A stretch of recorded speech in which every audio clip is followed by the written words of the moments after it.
Buenas noches, ¿qué tal? ¿Cómo te encuentras? ¿Cómo estás? Bienvenido a este lugar, bienvenido a mi página Aliento de Vida, Manantial Palabra Vida. Así que te doy la bienvenida a este lugar donde vamos a compartir, ¿verdad? Lo que es el mensaje de Dios. Y en este momento pues estamos llevando el estudio del libro de Éxodo, ¿verdad? Eso es lo que estamos haciendo en este momento. Así que antes de iniciar vamos a orar, vamos a pedir al Señor que sea Él dirigiendo todo lo que va a acontecer en esta noche. Y que tu corazón pueda estar listo y dispuesto para poder recibir lo que Dios tiene para ti. Así que acompáñame a orar. Bendito Dios, te damos gracias por un día más que tú nos regalas, porque tú, Señor, eres el que otorgas la vida al ser humano. En este momento estamos agradecidos y queremos poner este momento en tus manos, Señor. Que seas tú obrando en el corazón de cada persona que va a escuchar este mensaje. Que tomes control del entorno, Señor. Que no pueda haber transferencia, para que podamos escuchar, Señor, claramente lo que es tu mensaje en esta noche. Bendito Señor, pon nuestros pensamientos allí, que estemos enfocados en lo que tú nos vas a hablar en esta noche. Gracias, bendito Señor. Amén y amén. Muy bien, vamos a recordar un poquito, y es que estuvimos hablando en la vez anterior, ¿verdad?, acerca del sacerdocio, de cómo es que Dios dio la disposición de cómo iba a ser esa vestimenta, ¿verdad? Dios le dijo a Moisés lo que iba a hacer, ¿verdad? Cuál era el orden de lo que iba a hacer para realizar ese evento de la consagración de los sacerdotes. Vemos que Dios le dio los lineamientos de cómo iba a ir el traje, ¿verdad? Cómo iba a ir la vestimenta del sacerdote, pero también le dijo qué iba a hacer en el momento de la consagración de los sacerdotes. Eso fue lo que vimos en la vez anterior. Ahora pues vamos a hablar, ya estamos en el último tema, ¿verdad? Gracias a Dios ya estamos culminando esto. Este es el último tema y bueno, vamos a hablar acerca de Israel en adoración. Ese es el tema, Israel en adoración. Y vamos a irnos al libro de Éxodo 5:1. Quiero que vayas al libro de Éxodo 5:1. Y dice de la siguiente manera: Después Moisés y Aarón entraron a la presencia de Faraón y le dijeron: Jehová Dios de Israel dice así: deja ir a mi pueblo a celebrarme fiesta en el desierto. Luego en el 8:1, ¿verdad? Mueve unas paginitas ahí si tienes tu Biblia y si no, anótalo. Éxodo 8:1 dice: Entonces Jehová dijo a Moisés: entra a la presencia de Faraón y dile: Jehová ha dicho así: deja ir a mi pueblo para que me sirva. Vamos a hablar ahorita, vamos a recordar cuál fue la petición de Dios ante Faraón cuando mandó a Moisés a liberar al pueblo. En primer lugar, vemos allá en el capítulo 5:1 que le dice: deja ir a mi pueblo para que haga fiesta en el desierto. Cuando oímos la palabra fiesta, estamos entendiendo que es para que le adore, ¿verdad? Para que le alabe en el desierto, para que venga esa adoración ante Dios y esa exaltación de lo que es Dios, ¿verdad? Allá en el desierto. Eso fue cuando él llegó por primera vez donde Faraón. Pero vemos allá en el capítulo 8, que es donde ya empezaron las plagas, y ahí tú puedes notar en cada plaga que transcurría, cada vez que Moisés llegaba ante la presencia de Faraón, le decía: Jehová dice así: deja ir a mi pueblo para que me sirva. Ya no le decía para que me adore, sino que para que me sirva. Vemos esos dos elementos. Uno es para que me adore y el otro es para que me sirva allá en el desierto. Esa es la petición que nuestro Dios llevaba. Bueno, en el caso de la adoración, pues ya sabemos que es la exaltación, la adoración, la alabanza a nuestro Dios. Pero en el servicio podemos notar cómo Dios vino y organizó todo en el desierto. Recordamos los 12 jueces que levantó en el momento que Yetro llegó, ¿verdad?, a decirle que era necesario que pudiera involucrar a las personas para que le ayudaran con el trabajo. Y vino Moisés y seleccionó a 12 personas que eran los 12 jueces. Pero también vemos también cómo él después organizó a las personas, o cómo con la dirección de Dios, ¿verdad?, organizó a un comandante del ejército. Después organizó a los sacerdotes, al sumo sacerdote y a los sacerdotes. Vemos cómo Dios viene dando todos esos lineamientos, ¿verdad? Cómo es que Dios viene otorgando esa organización, ¿verdad? Porque después vemos que también le otorga o le da la orden, ¿verdad?, que asigne los artesanos, en este caso Bezaleel, ¿verdad? Y Oliab, que fueron las personas que construyeron todo lo que es el mobiliario y todo lo que es dentro del tabernáculo. Entonces podemos ver cómo Dios va organizando todo en el desierto. Y esto, ¿por qué estoy mencionando esto? Porque dice, deja ir a mi pueblo para que me sirva. Y cuando hablamos de servicio, estamos hablando de que ponemos todas nuestras disposiciones, todas nuestras habilidades, todo lo que nosotros tenemos, los talentos, al servicio de Dios. Y esto es lo que estaban haciendo estas personas ahí. Estaban ofreciendo su servicio a Dios para poder levantar ese tabernáculo en medio del desierto, para organizarse en medio del desierto, para poder colaborar con el líder Moisés en medio del desierto.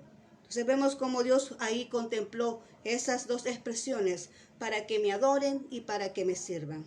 Y con eso fue que inició, ¿verdad? Esta travesía, ¿verdad? De lo que es la liberación del pueblo de Israel.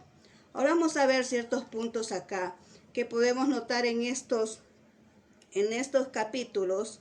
Vemos 4 aspectos y el primero de ellos es la adoración. Y vemos que el pueblo se distorsionó, ¿verdad? El pueblo se confundió, el pueblo se extravió en un momento. Dice ya Éxodo 32, 7, 8, ¿verdad? Éxodo 32, 7, 8 dice, entonces Jehová dijo a Moisés, anda, desciende, porque tu pueblo que sacaste de la tierra de Egipto se ha corrompido. Pronto se han apartado del camino que yo les mandé. Se han hecho un becerro de fundición y han adorado y le han ofrecido sacrificios y han dicho, Israel, estos son los dioses que te sacaron de la tierra de Egipto. Primero llega Moisés, sube al monte. Recordemos que después de que hizo presencia Jehová, le dice, dile a los ancianos que se queden allá y sube tú solo al monte. Le dijo Jehová Dios a Moisés. ¿Y qué sucedió? Moisés estuvo mucho tiempo allá arriba, en presencia de Dios. Estuvo bastante tiempo que ellos dijeron, bueno, a ese Moisés, que a ver qué le habrá pasado, por qué no lo vemos, por qué no está aquí. Empezaron a hablar, ¿verdad? Y puedo notar algo muy importante aquí, es que en la ausencia de Moisés, ellos levantaron esa estatua. Ellos levantaron un ídolo, levantaron un becerro de oro. Lo que significa eso es que las personas cuando ponen sus ojos en un líder, cuando ese líder falla, necesita ver algo más para poder seguir adelante. Podemos notar aquí la debilidad de este pueblo de no poder seguir adelante sin su líder. Ellos tenían puestos sus ojos en el líder y no tenían sus ojos puestos en Dios. Porque cuando uno tiene los ojos puestos en Dios, puede faltar líder, puede faltar quien sea, pero cuando tú tienes tus ojos puestos en Dios, tu enfoque y donde tú vienes y buscas ayuda, donde tú recurres en un momento de dificultad, siempre va a ser a Jehová Dios, el Todopoderoso, el Creador del cielo y la tierra, ¿verdad? Tú siempre vas a buscar a Él, al que te creó, al que te ha dado la vida. No vas a depender de una persona, no vas a depender ni mucho menos de una imagen, como lo que estaba sucediendo aquí.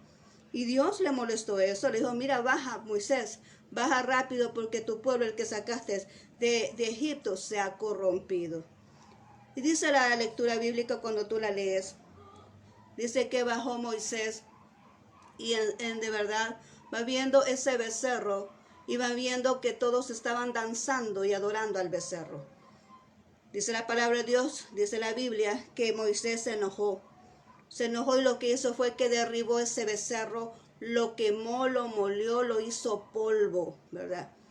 Y después, dice ahí, hizo una división. Él vino y aclaró algo y dijo, bueno, el que es de Jehová, quiero que notes esto, el que es de Jehová, venga hacia mí. Puedo notar que Moisés no dijo, miren, el que es mío, o el que me va dirigiendo a mí, o el que tiene sus ojos en mí, o el que me ve a mí como líder, claro, con respeto, ¿verdad? Pero el que me va siguiendo a mí, no, él dijo, el que es de Jehová, el que es de Dios, el que es de Jehová, porque merece un respeto nuestro Dios, amén. Y dijo él, el que es de Jehová, venga hacia mí. Dice que hubo un cierto grupo que se dirigió hacia él, pero hubieron otros, ¿verdad?, que no lo hicieron. Dios se molestó. ¿Y qué sucedió ahí? Dice la porción bíblica que le quitó la vida a todos ellos. ¿Por qué Dios hace eso? Nosotros conocemos a un Dios de amor, pero ¿por qué hizo eso? Porque Dios siempre quiere esa fidelidad hacia Él y porque siempre preserva a su pueblo. Siempre cuando tú ves la palabra de Dios, la Biblia, tú estás viendo que Dios siempre cuando se refiere a su pueblo, siempre está diciendo ahí que no deben de mezclarse con otros, que sus hijos no tienen que darse con casamiento con otras personas que no son del mismo linaje, que tienen que estar apartados, que no tienen que hacer alianzas con personas que no son las correctas, porque Él siempre quiere a su pueblo preservado. Amén. Entonces tú puedes leer en todo lo que dice la Biblia cuando Él viene y va contemplando esa situación, que su pueblo siempre está apartado de los demás. Cuando viene y hicieron la conquista, cuando lo leas posteriormente, cuando veamos lo de la conquista, te vas a dar cuenta que cuando Dios dice, mire, entran a los pueblos y eliminan todo para poder ellos tomar posesión de eso. ¿Por qué? Porque Dios siempre quería que su pueblo estuviera libre, libre de cualquier libre para no tener aquella situación de poder empezar a actuar como los demás. Que las personas de que no eran de su linaje, ¿verdad? O las personas que no eran de su pueblo vinieran, interfirieran negativamente con el pueblo de Él. Amén. Un pueblo que Él ya había santificado. Entonces por eso dice aquí que Él eliminó a todas estas personas que habían provocado que se levantara un becerro de oro y que le adoraran. Dios los destruyó, Dios los eliminó. ¿Por qué? Porque Él quiere esa fidelidad. Él detesta la idolatría. Entonces vemos acá cómo es que Dios ordena esta situación, ¿verdad?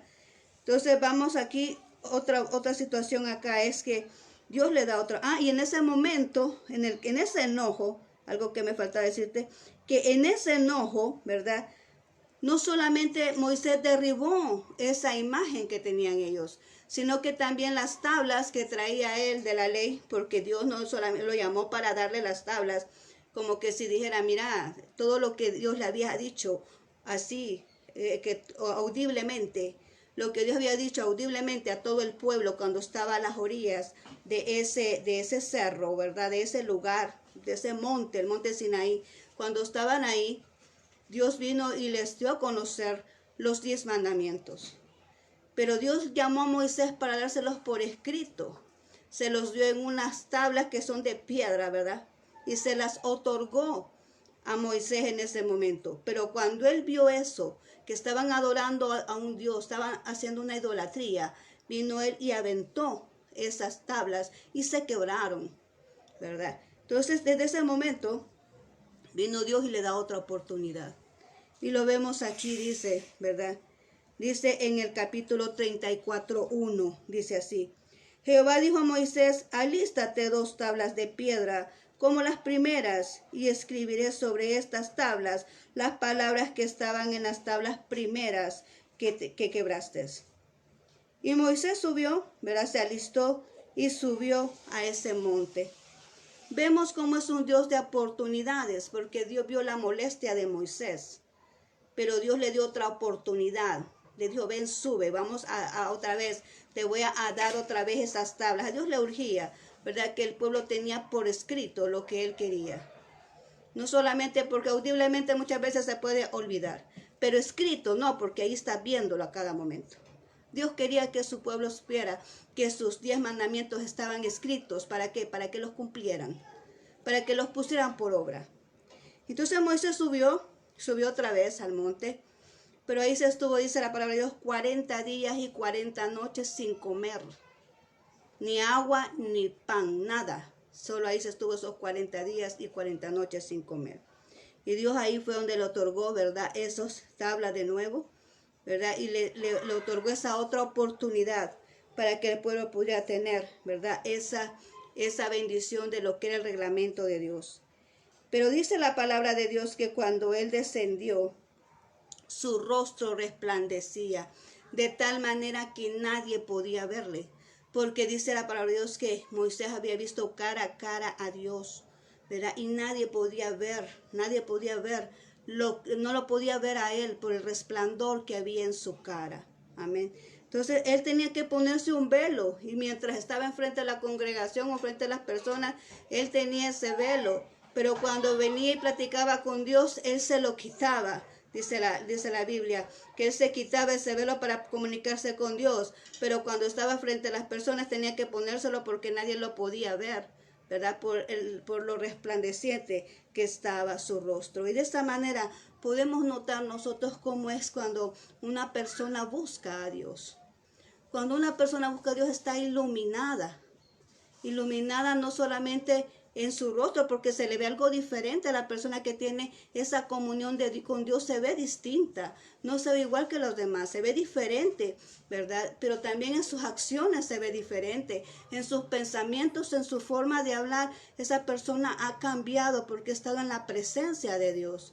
Es una persona diferente, una persona transformada porque Dios puede hacer eso. Cada vez que tú buscas a Dios, cada vez que tú vienes en oración, cada vez que tú lees tu Biblia, cada vez que tú te apartas para honrar el nombre de Dios, Dios va haciendo la obra en tu vida y tú vas cambiando tus pensamientos, tu forma de hablar, vas cambiando tu corazón, vas cambiando tu proceder, porque eso es lo que Dios hace en la vida de la persona. Y eso es lo que representa a Moisés con su rostro resplandeciente, porque había estado en la presencia de Dios y era diferente a los demás, porque la luz de Dios estaba en él. Y así es como marcamos una diferencia aquellas personas que seguimos a Cristo, que seguimos a Jesús. ¿No te has fijado esas personas que siguen a Jesús como hay mucha gente que le sigue? Y no le sigue porque la persona sea tal vez bonita o porque la persona sea, no sé, simpática, ¿no? ¿Sabes por qué te siguen tanto?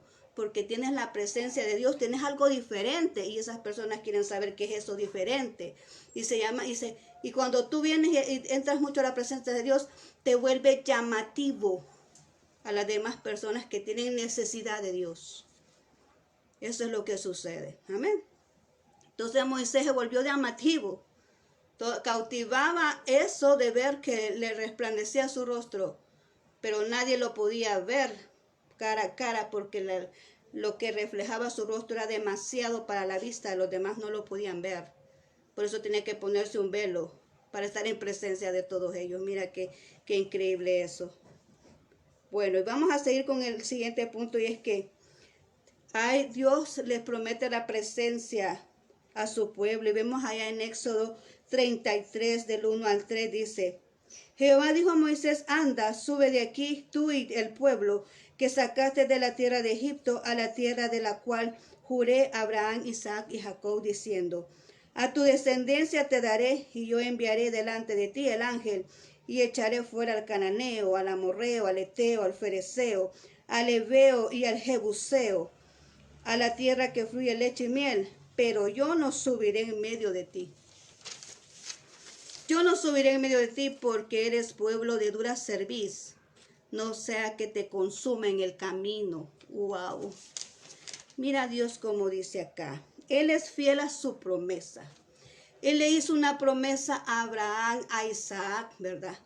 Y a Jacob. Le dijo, bueno, vamos a hacer una nación grande, le dijo a Abraham, ¿verdad? Y te voy a llevar y te voy a introducir al pueblo, a la tierra prometida. Él tenía que cumplir esa promesa que le había hecho a ellos.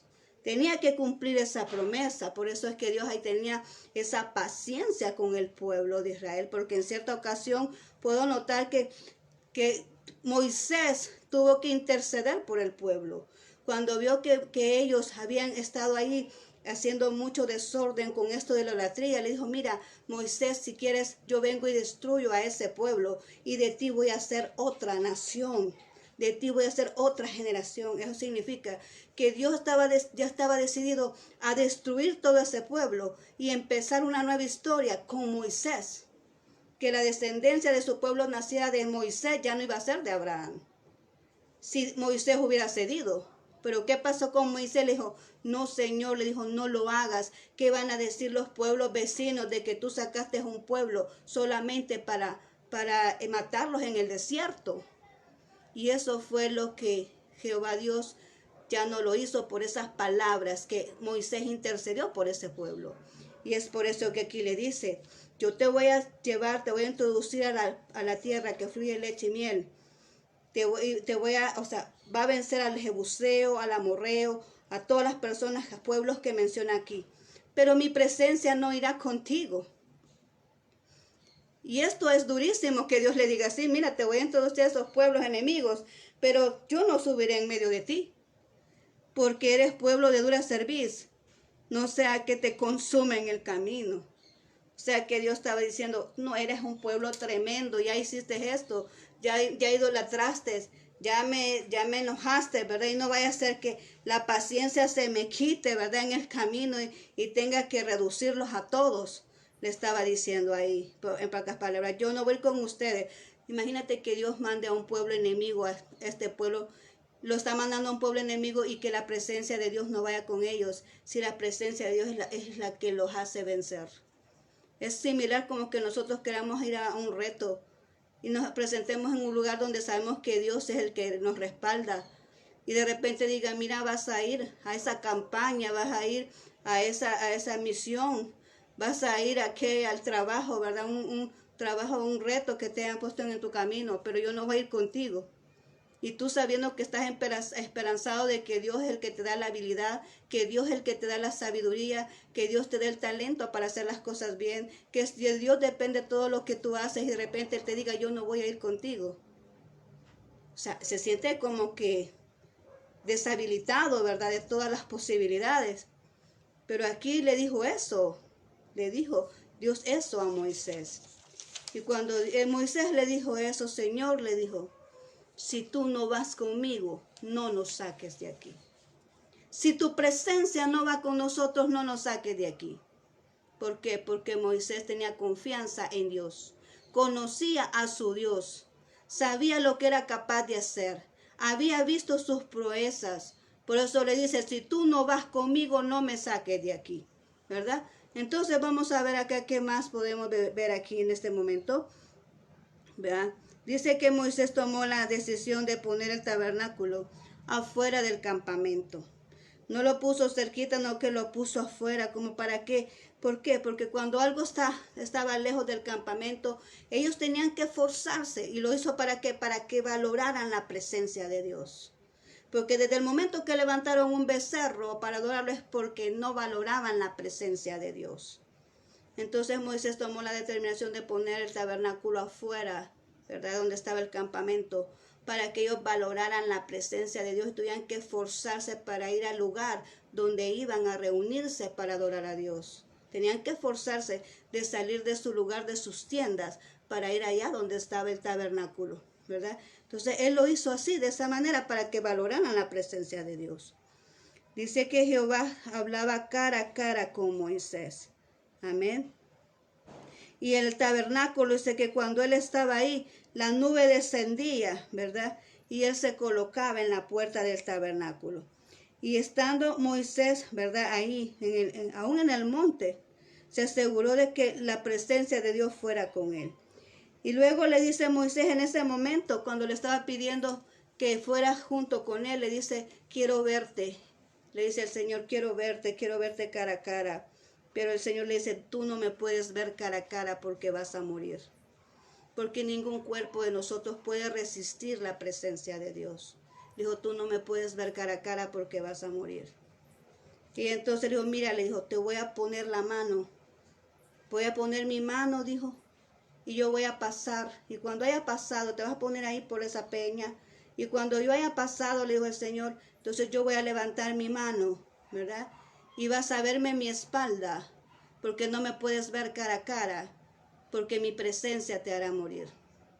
Y entonces, así fue como aconteció. Levantó Jehová Dios su mano y entonces vio, ¿verdad? Moisés vio el hombro del Señor, pero no vio su cara. ¿Por qué? Porque nadie le puede ver al Señor, ¿verdad? La carne de nosotros es pecaminosa y el Señor es santo. Y dice que ante Él no puede haber pecado. Entonces por eso es que Él no podía dejarse ver, ¿verdad? De las personas, ¿verdad? Entonces Dios permitió que eso aconteciera con Moisés. Es un privilegio, ¿verdad? Que Dios hizo en ese momento. Ahora, ¿qué más? Otro punto, y vemos la construcción del tabernáculo, ¿verdad? La construcción del tabernáculo allá en Éxodo 36, 8, 9. Dice, todos los sabios de corazón de entre los que hacían la obra hicieron el tabernáculo de 10 cortinas de lino torcido, azul, púrpura, carmesí, la hicieron con querubines de obra primorosa. Vemos ahí, nos describe ese capítulo 36, 8 y 9 en adelante. Nos describen todos los materiales que trajeron las personas para construir el tabernáculo. Recordamos que antes de salir de Egipto, lo que ellos hicieron a pedir a los egipcios fue oro, ¿verdad? Telas, ¿verdad? Todo lo que requerían para hacer el tabernáculo. Todo ese material que ellos pidieron en Egipto, todo eso sirvió para hacer el tabernáculo. Todos ellos traían sus pieles, traían telas, traían oro, plata, bronce, todo lo que tenían ahí lo ofrecían para poder hacer el tabernáculo. Y vemos ahí, ¿verdad? Da la descripción que traían todos los materiales.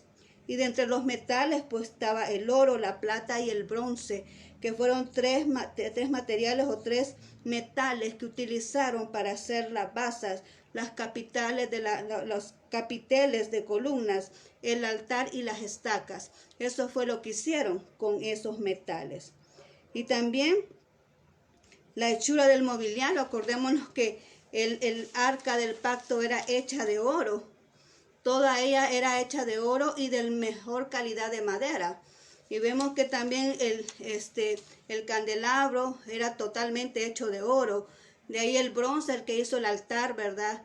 Había un altar que era donde se hacían los sacrificios, que era completamente de bronce. Entonces todo eso, ocuparon ese material para poder hacer todo el mobiliario que iba a estar dentro del tabernáculo, todo lo que iban a utilizar ellos para poder hacer el servicio a Dios cada vez que presentaban sus sacrificios a Dios para expiación de pecados, para adoración a Dios, siempre, ¿verdad? Traían eso, o sea, esos materiales lo hicieron para elaborar ese tabernáculo. Ahora ya casi finalizando, vemos un cuarto punto acá. Y es que Moisés viene y al fin, ¿verdad?, levanta el tabernáculo. Ya con todas las instrucciones de parte de Dios, con todo los materiales, con todo el diseño, todo lo que tenía que suceder, lo que Dios le otorgó, las instrucciones, todo lo que las personas, los que estaban ahí, los israelitas, aportaron y la ayuda y todo, al fin levantaron el tabernáculo. Y eso lo vemos ya en el capítulo 40, 18. Dice así, 40, 18. Moisés hizo levantar el tabernáculo y asentó sus basas y colocó sus tablas y puso sus barras e hizo alzar sus columnas y levantó la tienda y sobre el tabernáculo puso las sobrecubiertas encima del mismo como Jehová lo había mandado a Moisés. Amén. Entonces ahí Dios le dio un orden, le dijo cómo tenía que ubicarlo todo. Y te acuerdas que te presenté un esquemita parecido a este, ¿verdad? De colores. Pero aquí lo vamos a ver. Este esquemita lo que tiene aquí es qué es lo que estaba en cada situación. Vemos que se dividía el tabernáculo en tres partes. Estaba el atrio, el lugar santo y el lugar santísimo. En el atrio, ¿verdad? Dijimos que estaba lo que es el altar del sacrificio y el lavacro, donde se lavaban los sacerdotes las manos y los pies, ¿verdad? Y hacían el sacrificio. Esto es lo que se encontraba en el atrio. En el lugar santo, ¿verdad?, estaba el candelabro, ¿verdad? El candelabro, estaba la mesa de la preposición y estaba el altar del incienso, ¿verdad? Esos tres implementos estaban en el lugar santísimo. Y en el lugar santo, y en el lugar santísimo estaba el arca del pacto o el arca de la alianza, que estaba resguardado por dos ángeles, por dos querubines. Esa caja que nosotros vemos o que conocemos que era de cubierta de oro, tenía dos querubines que se veían así, cara a cara, y eso simbolizaban los querubines que estaban protegiendo la presencia de Dios. Y también estaba el propiciatorio, ¿verdad?, que es ahí por donde la presencia de Dios se alojaba. Desde esa arca es donde Dios le hablaba a los hijos de Israel. Y entre medio de cada una de estos segmentos estaban las cortinas que dividían un segmento de otro. El atrio, aquí había la puerta al entrar al tabernáculo, pasaban acá, aquí había una cortina y aquí entraba el sacerdote, el sumo sacerdote, y aquí en este lugar solo el sumo sacerdote podía entrar. Entonces aquí estaba otra cortina y aquí solamente el sumo sacerdote y Moisés eran las únicas dos personas que podían entrar al lugar santísimo donde estaba el arca del pacto. Y había un detalle muy importante, que el que entraba con pecado moría. Amén.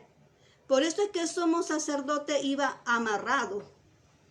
Para poder entrar aquí donde estaba el arca iba amarrado. Porque acordamos que sus campanitas que tenía ahí en los bordes de la túnica, del manto, llevaba abajo unas campanitas, hablamos de eso.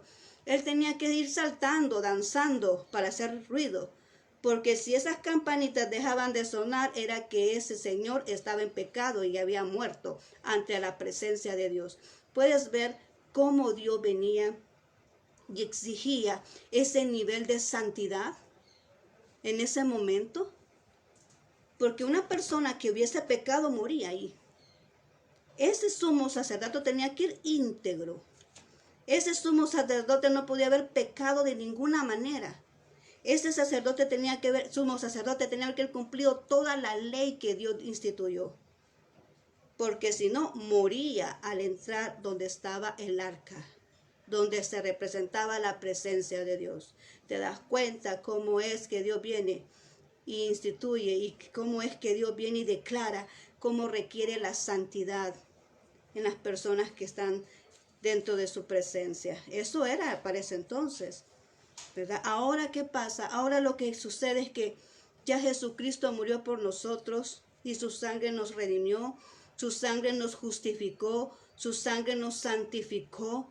Y eso quiere decir, y lo he demostrado otras veces, ¿verdad?, que cuando nosotros venimos y cometemos errores, ya nuestro Padre Dios ya no ve nuestro pecado.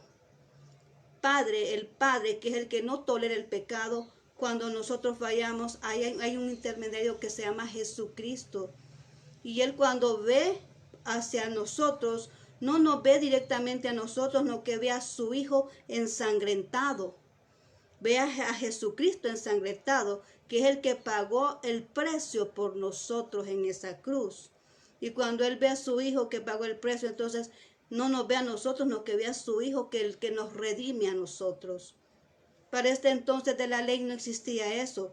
Para este tiempo de la ley, todas las leyes que tú ves ahí, que posteriormente las vas a leer en el libro de Levíticos, que están más explícitas, todas esas leyes ya no es que sean abolidas, porque dice Jesús, yo no vine a abolir la ley, sino a cumplirla.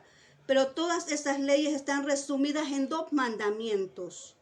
¿Y cuáles son los únicos 2 mandamientos que Dios nos pide ahora? Amarás al Señor tu Dios con toda tu mente, con todo tu corazón, con todas tus fuerzas. Y a tu prójimo como a ti mismo. Y cuando Dios dice amarás a tu prójimo como a ti mismo, quiere decir que no le vas a hacer a tu hermano lo que no te gusta que te hagan a ti. No le vas a hacer a otra persona lo que no quisieras que te hicieran a ti. Y cuando tú respetas eso, estás cumpliendo la voluntad de Dios. Esos 2 mandamientos, pero esos 2 mandamientos resumen toda la ley que tú vas a leer en el libro de Levíticos. ¿Sabes qué es lo que a mí me agrada de ese libro?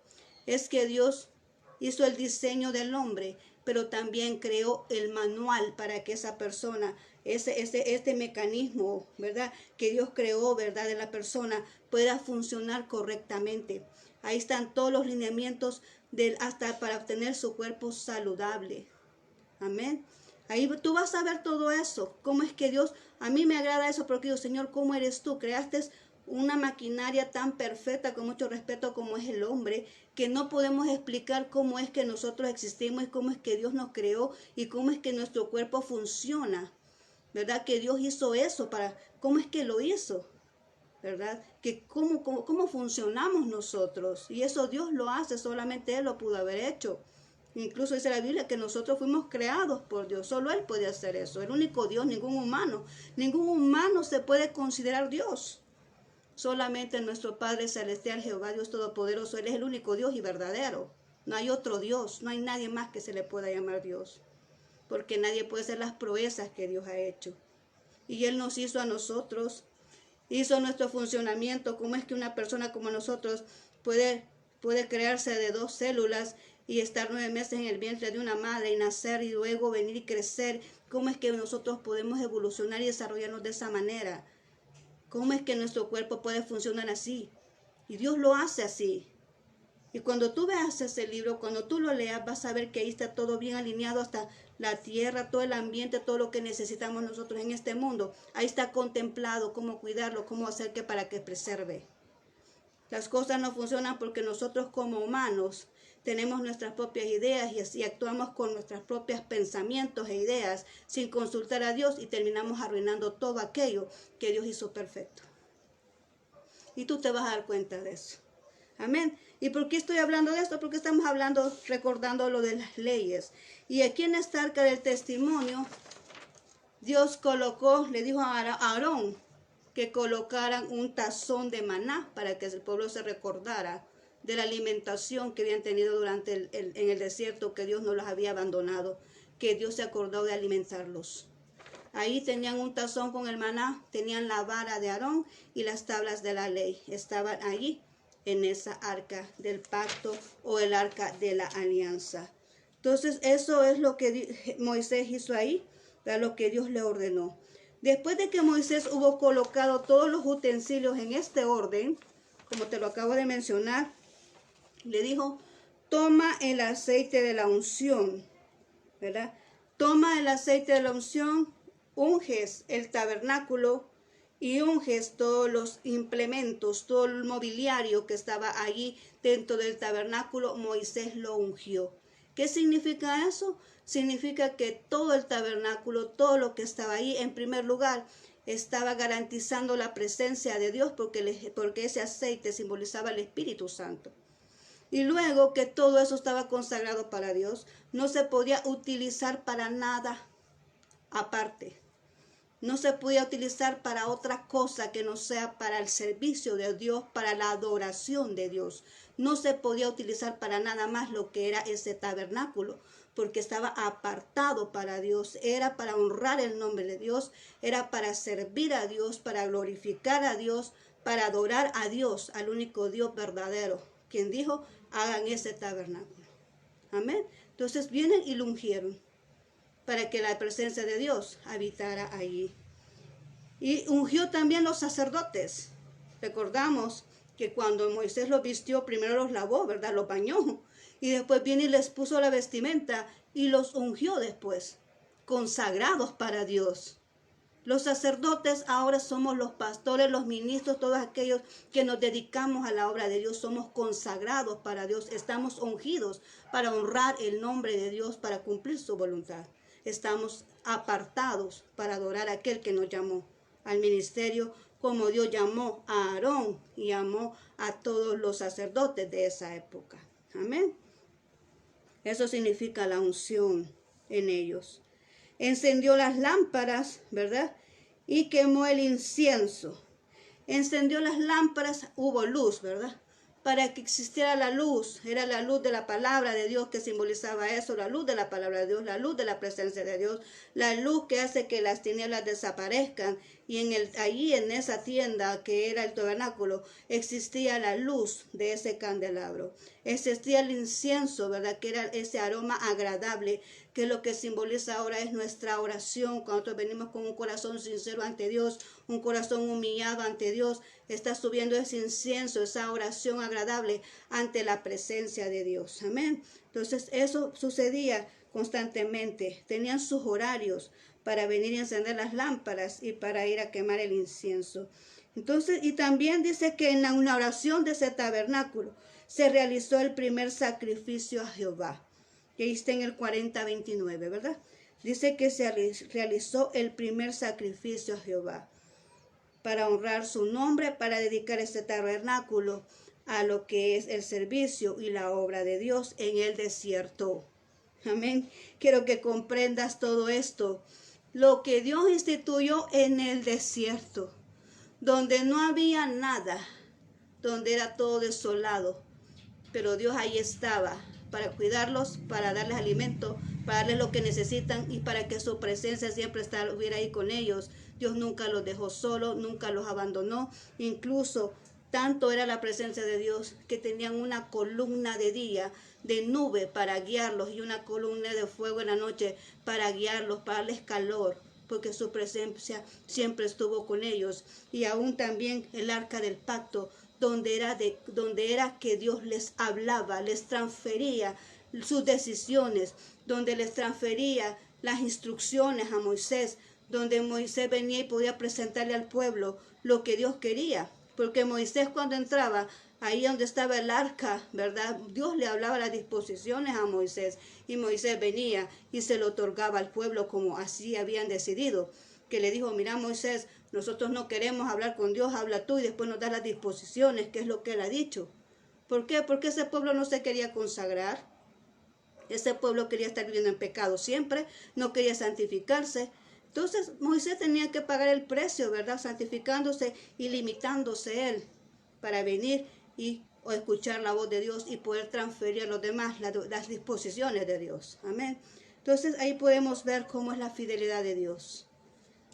40 años en el desierto, pero Dios siempre estuvo con ellos en cada instante. Entonces así es como se llevó a cabo lo que es la liberación del pueblo de Israel, ¿verdad? Y todo como Dios vino y los preservó en el desierto, los protegió, ¿verdad? Los dirigió, les ayudó en el desierto. Así que hasta aquí nos quedamos con con este estudio, ¿verdad? De Éxodo. Hasta aquí terminamos.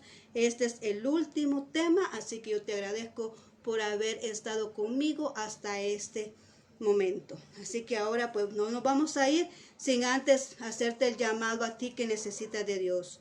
Es bonito estar con la presencia de Dios, tanto así que Moisés le dijo, si tú no vas conmigo, no nos saques de aquí. Es tan bonita la presencia de Dios, tan agradable, que se afligió Moisés cuando le dijo, yo no voy a ir en medio de ti porque es un pueblo rebelde, no vaya a ser que los acaben en medio del camino, ¿verdad? Y mira qué tremendo eso, ¿verdad? Pero qué satisfactorio es saber que tenemos un Dios de lo imposible, un Dios todopoderoso que camina con nosotros y que es nuestro aliado. Pero ¿cómo lo logramos? Haciendo el primer paso. ¿Y cuál es ese? Invitándolo a nuestro corazón. Yo quiero que hagas a Dios de tu aliado. Tú que no conoces a Dios, que Él venga y transforme tu vida. Permítele que entre a tu corazón en este momento y haz esta oración conmigo, por favor. Señor Jesús, te agradezco por esta oportunidad que me has otorgado de escuchar tu mensaje. Reconozco que soy pecador y ahora me arrepiento. Te doy gracias por morir en mi lugar en esa cruz y por perdonar todos mis pecados. Yo te abro las puertas de mi corazón para que tú puedas habitar ahí, Señor, que sea sellado con tu Espíritu Santo y que yo pueda tener la salvación de mi alma. Gracias, bendito Señor. Amén y amén. Bien, te felicito, ¿verdad? Si hiciste la oración en esta ocasión, yo te felicito y te invito a que asistas a una iglesia, busques un lugar donde congregarte y que le sirvas a Dios como Él lo requirió allá, ¿verdad? Con el pueblo de Israel. Pues entonces ve y busca una iglesia, involúcrate, lee la Biblia, ¿verdad? Ora, platica con el Señor para que puedas comprender todo lo que está escrito en la Biblia y todas las indicaciones que Dios pueda otorgarte. Vamos a orar para despedirnos en este momento. Gracias, bendito Señor, por tu amor, por tu misericordia, Señor, porque tú siempre estás con nosotros. Gracias, Señor, porque tú nunca nos has fallado, siempre estás pendiente. Así como lo hiciste con el pueblo de Israel, así estás ahora en día con tus hijos. Tú siempre tienes el control de nuestras vidas y tú siempre estás en medio de nosotros con tu presencia, Señor. Tú siempre estás con nosotros. Gracias, bendito Dios. Bendice a cada persona que ha escuchado este mensaje.